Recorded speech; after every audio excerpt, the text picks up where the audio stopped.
Hello friends, welcome to wow ma'am kids channel. సాధారణంగా school ఉన్న రోజు పొద్దున్నే లేవడానికి సన్నీ బన్నీ చాలా మారం చేస్తూ ఉంటారు. కానీ ఆ రోజు మాత్రం పొద్దున్నే 6 గంటలకే నిద్ర లేచి వాళ్ళ నాని దగ్గరికి వెళ్ళి, నాని, మాకు పెద్ద బాల శిక్ష గురించి ఇంకా తెలుసుకోవాలని ఉంది, చెప్పు అని అడుగుతారు.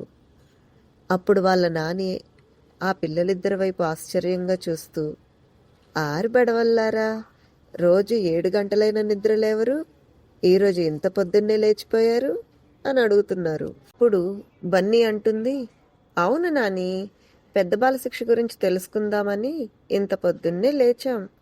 దానికి సమాధానంగా వాళ్ళ నాని ఇలా అంటారు, మీరు పొద్దున్నే లేచిపోయారా, బాగానే ఉంది, కానీ పొద్దున్నే మాకు పనులుంటాయి కదా.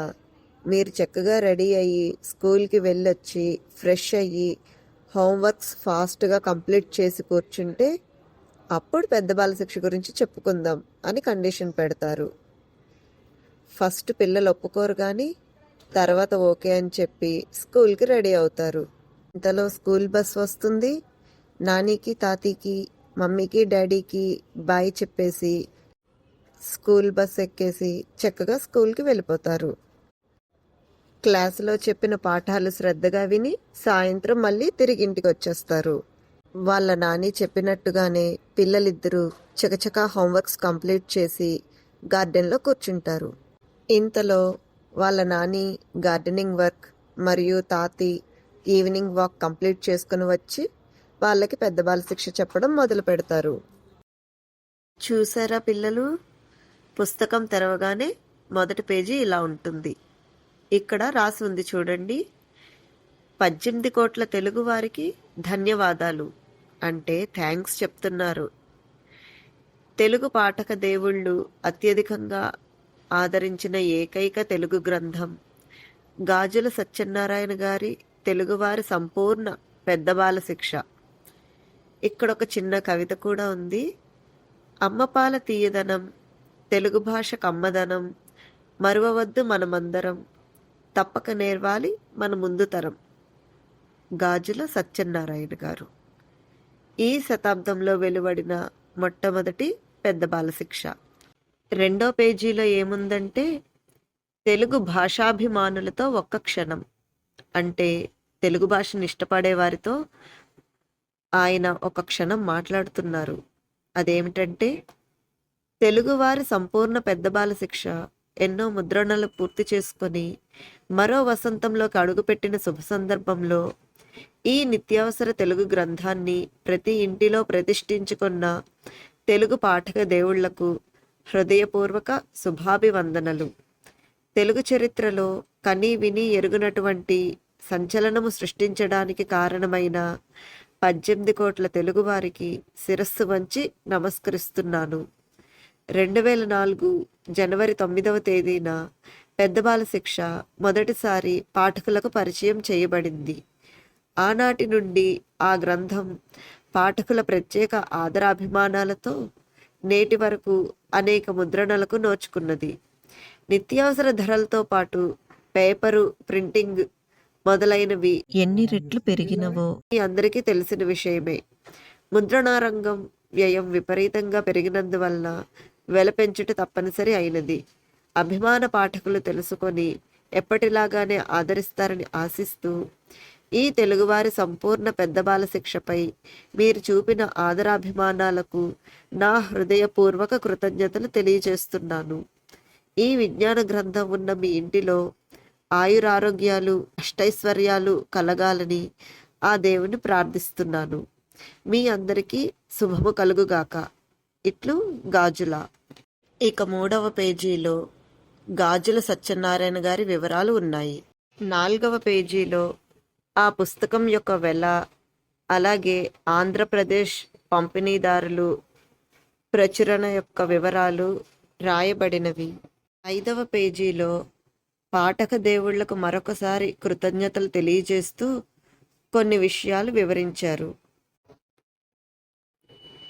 ఎందరో మహానుభావులు, అందరికీ వందనాలు. విశ్వ విజేత అయిన మానవుడు ఇంకా ఎన్నో విజయాలు సాధించాలని అవిశ్రాంత పోరాటం సాగిస్తూనే ఉన్నాడు. ఎందరో మహాపురుషులు ఎన్నో ప్రయత్నాలు చేసి వారి వారి రచనల ద్వారా ఎంతో విజ్ఞానాన్ని మనకు అందించారు.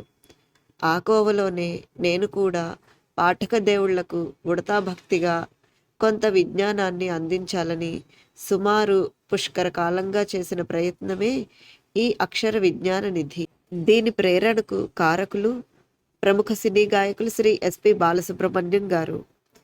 విజయవాడలో ప్రతి సంవత్సరం జరిగే పుస్తక ప్రదర్శన ప్రారంభకులుగా ఒకసారి ఆయన వచ్చి సభలో తెలుగు భాష గురించి మాట్లాడుతూ పెద్ద బాల శిక్ష గురించి ప్రస్తావన తీసుకువచ్చారు.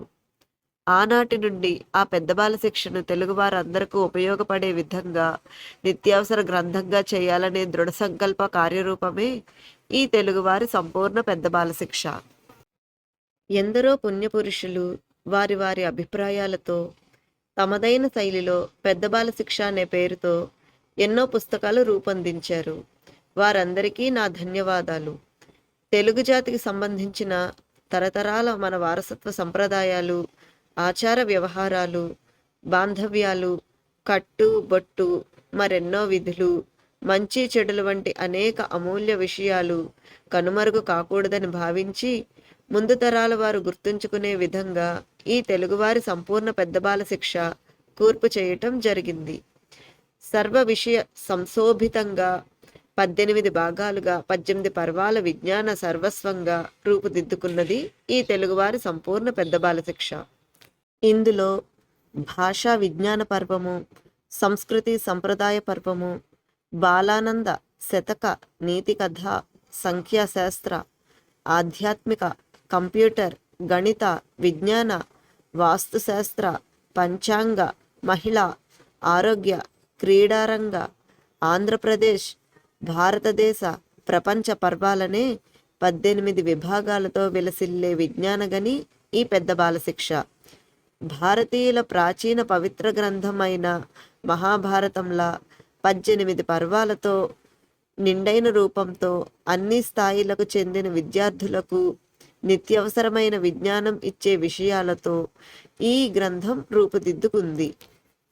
చిన్నారులకు, బాలబాలికలకు, స్కూల్ కాలేజీ విద్యార్థులకు, ఉద్యోగార్థులకు, గృహిణులకు, ఉద్యోగస్తులకు, వ్యాపారస్తులకు, రిటైర్ అయిన వారికి, సరైన కాలక్షేపం కావాలనుకునే ప్రతి ఒక్కరికి, తమకు ఉన్న విజ్ఞాన సంపదను ఇంకా మెరుగుపరుచుకోవాలనుకునే ప్రతి వారికి, పోటీ పరీక్షలైన civil services, APPSC, staff selection, RRB, BSRB మొదలైన పోటీ పరీక్షలు వ్రాసే పరీక్షార్థులకే కాకుండా ప్రతి ఒక్కరికి ఉపయోగపడే విధంగా వడ్డించిన విస్తరిలా తీర్చిదిద్దబడింది ఈ పెద్ద బాల శిక్ష. యది హస్తి తదన్యత్ర యన్నే హస్తి నతత్ క్వచిత్ అంటే ఇందులో ఉన్న విషయాలు ప్రపంచంలో ఎక్కడైనా ఉన్నాయి, ఇందులో లేని విషయాలు మరెక్కడా లేవు అనే విధంగా కూర్పు చేయబడింది. ఈ పెద్ద బాల శిక్ష విషయంలో తమ తమ అమూల్య సలహాలను, అభిప్రాయాలను అందచేసిన శ్రీ ప్రఖ్యా సత్యనారాయణ శర్మ గారికి, శ్రీ ఆవంచ సత్యనారాయణ గారికి, శ్రీ కోట పురుషోత్తమ నాయుడు గారికి, శ్రీ ఎస్వి రామారావు గారికి, శ్రీ పి రాము గారికి, శ్రీ టి మోహన్ గారికి, అక్షర దోషాలు తెలియజేసిన శ్రీ ఎస్పి శ్రీరామమూర్తి గారికి, శ్రీ అన్నదానం చిదంబర శాస్త్రి గారికి, శ్రీ నాదెండ్ల శ్రీమన్నారాయణ గారికి, వనజ ఆఫ్సెట్ వారికి, స్వామి ఆఫ్సెట్ వారికి, అఖిల్ ఇమేజెస్ వారికి మరియు నాకు అన్ని విధాలా సహకరించిన ప్రతి ఒక్కరికి హృదయపూర్వక కృతజ్ఞతలు తెలుపుకుంటున్నాను. యావత్ తెలుగు జాతి గర్వించదగ్గ విధంగా ఈ పెద్ద బాల శిక్షను తెలుగువారి వారసత్వ సంప్రదాయాలను ప్రపంచ దేశాలకు తెలియజేసే విధంగా ఎంతగానో ఆదరించి దానిని హిమాలయాల స్థాయికి చేర్చిన పాఠక దేవుళ్లకు, పుస్తక ప్రియులకు, సంచారవాణి, దూరవాణిల ద్వారా అభినందనలు మరియు ఉత్తరాల వర్షాలు కురిపిస్తున్న అభిమానులందరికీ పేరు పేరున కృతజ్ఞతాభివందనాలు మరోసారి తెలియజేస్తున్నాను. ఇట్లు గాజుల సత్యనారాయణ గారు. 6వ పేజీ. మా మాట. ఇందులో పెద్ద బాల శిక్ష ఎలా ఆవిర్భవించింది అన్న దాని గురించి వివరించారు. పెద్ద బాల శిక్ష అనే విజ్ఞాన గ్రంథానికి క్రీస్తు శకం 1832లో అంకురారోపణ జరిగింది. ఆనాడు మన ఆంధ్రదేశంలో నివసించిన మేస్తర్ కులోలో అనే తెల్లదొర తెలుగు పిల్లల కోసం మంచి పుస్తకాలు వ్రాయించాలని నిర్ణయించుకొని తన మిత్రుడైన శ్రీ పొదూరు చదలవాడ సీతారామశాస్త్రి గారిని ఆదేశించాడు. శాస్త్రి గారు చాలా గొప్ప పండితుడు. ఆయన బాలలను దృష్టిలో పెట్టుకొని ఏ ఏ విషయాల ద్వారా పిల్లల మనస్సు ఆకట్టుకోవచ్చునో నిర్ణయించుకొని బాలలకు అవసరమైన విజ్ఞాన విషయాలను గూర్చి 76 పేజీలతో ఒక చిన్న గ్రంథాన్ని రచించారు. అది 1856లో మొదటిసారి పుస్తక రూపంలో ముద్రించబడింది. ఆ తరువాత సాహిత్య విషయాలు, భౌగోళిక విషయాలు, సంస్కృత శ్లోకాలను చేర్చి 14 పేజీలు అదనంగా కలుపుతూ 90 పేజీలతో బాలల వివేక కల్పతరువు అనే పేరుతో 1865లో ఇదే పుస్తకం తిరిగి పునర్ముద్రణ పొందింది. శ్రీ సీతారామశాస్త్రి గారు నిర్ణయించిన బాలల వివేక కల్పతరువు అనే పేరు క్రమేపీ రూపాంతరం చెంది పెద్ద బాల శిక్షగా తెలుగువారి హృదయాలలో చెరగని ముద్ర వేసుకుంది. తరువాత 1916లో శ్రీ వావిళ్ళ రామస్వామి శాస్త్రులు అండ్ సన్స్ సంస్థ నుండి ఒక పెద్ద బాల శిక్ష వెలువడింది. ఆ తరువాత శతాబ్ది కాలంలో ఎన్నో రకాల పెద్ద బాల శిక్షలు వెలువడ్డాయి. పెద్ద బాల శిక్ష అనే పేరులోనే పెన్నిధి ఉన్నది. ఈనాటికి కూడా ఆ పేరుకు ఉన్నటువంటి గౌరవం, ఆదరణ మరే ఇతర గ్రంథాలకు లేదని చెప్పాలి. పెద్ద బాల శిక్ష అనే పేరు గల పుస్తకం తెలుగులో తప్ప మరే ఇతర భాషలలో లేదని చెప్పక తప్పదు. ఇది తెలుగు భాష గొప్పతనం, తెలుగువారి అదృష్టంగా భావించాలి. ఇందుకు నిదర్శనం మీ చేతిలో ఉన్న ఈ పెద్ద బాల శిక్ష 205 మార్లు ముద్రించబడి 18,66,000 ప్రతులు చెల్లటమే. పెద్ద బాల శిక్ష అనే పేరు చిరస్థాయిగా, చిరంజీవిగా సూర్యచంద్రులు ఉన్నంతకాలం మనగలదని ఆశిద్దాం. భావితరాల వారు దీనిని గుర్తించి గర్వించాలి. ప్రముఖుల అభిప్రాయాల మేరకు ఈ పుస్తకంలో కొన్ని మార్పులు చేర్పులు చేరుస్తూ ఈ పరిష్కృత ప్రచురణ పాఠకులకు అందిస్తున్నాము. ఇంకనూ ఈ పుస్తకంలో అక్షర దోషాలు ఉంటే మా దృష్టికి తెస్తే వాటిని తరువాతి ముద్రణలో సవరించుకొనగలము. ఈనాటి అవసరాలకు సరిపడా తెలుగు జాతి గర్వించేలా పెద్ద బాల శిక్షను 18 పర్వాలుగా తీర్చిదిద్దిన శ్రీ గాజుల సత్యనారాయణ గారికి, అలాగే ఆదరించిన పాఠక దేవుళ్లకు మా కృతజ్ఞతలు. తెలుగు ప్రజల ఆదరణ ఈ పెద్ద బాల శిక్షకు ఇంకా ఇతోధికంగా లభిస్తుందని ఆశిస్తూ ఇట్లు పబ్లిషర్స్. 7వ పేజీ బహుమతి. ఈ పుస్తకాన్ని మీరు ఎవరికైనా బహుమతిగా కూడా ఇవ్వవచ్చును. మీరు ఎవరికైనా బహుమతిగా ఇచ్చేట్లయితే మీ వివరాలు ఇందులో రాయవచ్చును. ఒక మంచి పుస్తకం మంచి మిత్రునితో సమానం అంటారు. ఈ పుస్తకాన్ని కానీ మీరు బహుమతిగా ఎవరికైనా ఇచ్చినట్లయితే మీరు వారికి తప్పకుండా మంచి మిత్రుడిగా మారిపోతారు. 8వ పేజీ. ఇందులో మన జాతీయ గీతం, మాతృవందనం, ఉపాధ్యాయుల ప్రతిజ్ఞ, అలాగే ప్రతి పౌరుడు చేయవలసిన ప్రతిజ్ఞ రాసి పెట్టారు. సన్నీ బన్నీ, మీకు మన జాతీయ గీతం వచ్చు కదమ్మా, పాడతారా? నాకొచ్చు నాని, నేను పాడతాను అంటూ బన్నీ మొదలు పెడుతుంది.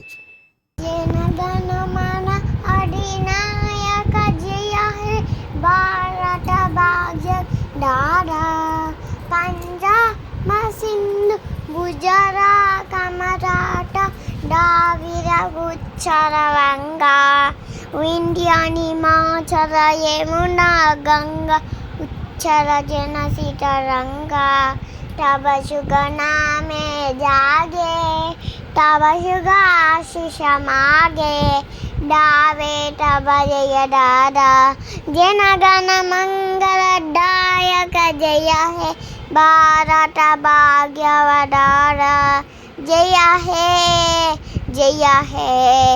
జయ హే జయ జయ జయ జయ జై హింద్. చాలా బాగా పాడావు బన్నీ తల్లి, కానీ చిన్న చిన్న తప్పులున్నాయి. వాటిని సవరించుకొని నెక్స్ట్ టైం ఇంకా బాగా పాడాలి, సరేనా? ఈ పాట రాసింది ఎవరో తెలుసా పిల్లలు? ఈ పాట రాసింది శ్రీ రవీంద్రనాథ్ ఠాకూర్ గారు. దాని భావం ఏంటో చూద్దామా? జనులందరి మనస్సులకు అధినేతవు, భారత భాగ్య విధాతవు అయిన నీకు జయమగుగాక. పంజాబు, సింధు, గుజరాత్, మహారాష్ట్ర, ద్రావిడ, ఉత్కళ, వంగదేశాలతోనూ, వింధ్య హిమాలయ పర్వతాలతోనూ, యమునా గంగ ప్రవాహాలతోనూ, ఉవ్వెత్తుగా లేచే సముద్ర తరంగాలతోనూ శోభించే ఓ భారత భాగ్య విధాత, వాటికి నీ శుభనామం ఉద్బోధ కలిగిస్తుంది. అవి నీ ఆశీస్సులు అందిస్తాయి, నీ జయగాథల్ని గానం చేస్తాయి. సమస్త జనులకు మంగళ ప్రదాతవు, భారత భాగ్య విధాతవు అయిన నీకు జయమగుగాక, జయమగుగాక, జయమగుగాక. తరువాతది మాతృవందనం. మాతృవందనం అంటే వందే మాత్రం పాట. మీకు స్కూల్లో ఉంటుంది కదా, ప్రేయర్ టైంలో పాడిస్తారు కదా నాన్న. వచ్చా మీకు? పాడతారా? బన్నీ నాకొచ్చు నాని, నేను పాడతానంటూ మళ్ళీ మొదలు పెడుతుంది. వందే మాతరం సుజల సుబల మనయజ సీతరాం శస్య శాంబరం మాతరం వందే మాతరం సుస్రాజోస కులగితయామిని పుల్ల కుసుమిత సుమధర శోభిని సుభాసిని సుఖదాం వరదా మాతరం వందే మాతరం వందే మాతరం. ఇది కూడా బాగానే పాడావు కానీ తల్లి, చిన్న చిన్న మిస్టేక్స్ ఉన్నాయిరా. ఇప్పుడు నేను పాడతాను చూడు, కరెక్ట్ చేసుకోవాలి, సరేనా? వందే మాతరం, వందే మాతరం, సుజలాం సుఫలాం మలయజ శీతలాం సస్యశ్యామలాం మాతరం వందే మాతరం.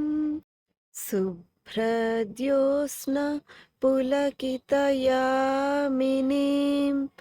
ఫుల్లకుసుమిత ద్రుమదళశోభినీం సుహాసినీం సుమధురభాషిణీం సుఖదాం వరదాం మాతరం వందే మాతరం, వందే మాతరం. ఈ పాట రాసింది ఎవరో తెలుసా పిల్లలు? బకింగ్ చంద్ర చటర్జీ గారు. దాని భావం ఏంటో ఇప్పుడు చూద్దామా? భారతమాతకు వందనం. తీయని నీటితో, కమ్మని పండ్లతో, చల్లని గాలులతో, పచ్చని పైరులతో విలసిల్లే భారతమాతకు వందనం. రాత్రులు తెల్లని వెన్నెలలో పులకిస్తూ, విరబూసిన చెట్లతో శోభిస్తూ, స్వచ్ఛమైన నవ్వులతో, మధురమైన మాటలతో మాకు సుఖాలు కలిగిస్తూ వరాలనిచ్చే భరతమాతకు వందనం. ఉపాధ్యాయుల ప్రతిజ్ఞ. సత్ప్రవర్తన కలిగిన ప్రతిభావంతులైన పౌరులుగా విద్యార్థులను రూపొందించుటలో నా విద్యుక్త ధర్మ నిర్వహణ యందు దీక్షా పట్టుదలతో కృషి చేసి విద్యాలయమును ఆదర్శవంతముగా నిర్వహించగలనని ప్రతిజ్ఞ చేయుచున్నాను. ప్రతిజ్ఞ. దీనిని రాసింది పైడిమర్రి వెంకట సుబ్బారావు గారు. భారతదేశము నా మాతృభూమి, భారతీయులందరూ నా సహోదరులు. నేను నా దేశమును ప్రేమించుచున్నాను. సుసంపన్నమైన బహువిధమైన నా దేశ వారసత్వ సంపద నాకు గర్వకారణము. దీనికి అర్హుడు లేదా అర్హురాలనగుటకై సర్వదా నేను కృషి చేయుదును. నా తల్లిదండ్రులను, ఉపాధ్యాయులను, పెద్దలందరినీ గౌరవింతును. ప్రతి వారితోనూ మర్యాదగా నడుచుకొందును. నా దేశము పట్లను నా ప్రజల పట్లను సేవానిరతి కలిగియుందునని ప్రతిజ్ఞ చేయుచున్నాను. వారి శ్రేయోభివృద్ధులే నా ఆనందమునకు మూలములు. 9వ పేజీ. అష్టాదశ పర్వాల విషయ సూచిక అంటే ఏ పేజీలో ఏ పర్వము గురించి వివరించారు అన్నది ఇక్కడ రాశారు. 1. భాషా విజ్ఞాన పర్వము 13 నుండి 76వ పేజీ వరకు. 2. సంస్కృతి సంప్రదాయ పర్వము 77 నుండి 158వ పేజీ వరకు. 3. బాలానంద పర్వము 159 నుండి 186వ పేజీ వరకు. 4. శతక పర్వము 187 నుండి 230వ పేజీ వరకు. 5. నీతి కథా పర్వము 231 నుండి 266వ పేజీ వరకు. 6. సంఖ్యాశాస్త్ర పర్వము 267 నుండి 308వ పేజీ వరకు. 7. ఆధ్యాత్మిక పర్వము 309 నుండి 360వ పేజీ వరకు. 8. కంప్యూటర్ పర్వము 361 నుండి 396వ పేజీ వరకు. 9. గణిత శాస్త్ర పర్వము 397 నుండి 450వ పేజీ వరకు. 10. విజ్ఞాన శాస్త్ర పర్వము 451 నుండి 508వ పేజీ వరకు. 11. వాస్తు శాస్త్ర పర్వము 509 నుండి 530వ పేజీ వరకు. 12. పంచాంగ పర్వము 531 నుండి 580వ పేజీ వరకు. 13. ఆరోగ్య పర్వము 581 నుండి 632వ పేజీ వరకు. 14. మహిళా పర్వము 633 నుండి 680వ పేజీ వరకు. 15. క్రీడారంగ పర్వము 681 నుండి 704వ పేజీ వరకు. 16. ఆంధ్ర తెలంగాణ పర్వము 705 నుండి 786వ పేజీ వరకు. 17. భారతదేశ పర్వము 787 నుండి 900 పేజీ వరకు. 18. ప్రపంచ పర్వము 901 నుండి 992వ పేజీ వరకు. సుమారుగా 1000 పేజీలతో ఈ పుస్తకాన్ని ఎంత చక్కగా తీర్చిదిద్దారో చూడండి. ఇవాల్టికి ఇంతటితో ఆపేసి మిగతా విషయ విశేషాలు రేపు తెలుసుకుందాం, సరేనా? ఈ వీడియో కానీ మీకు నచ్చినట్లయితే లైక్ చేసి మీ ఫ్రెండ్స్ అందరికీ షేర్ చేయండి. అలాగే మన వావ్ మామ్ కిడ్స్ ఛానల్ని సబ్స్క్రైబ్ చేసుకోండి. Thanks for watching.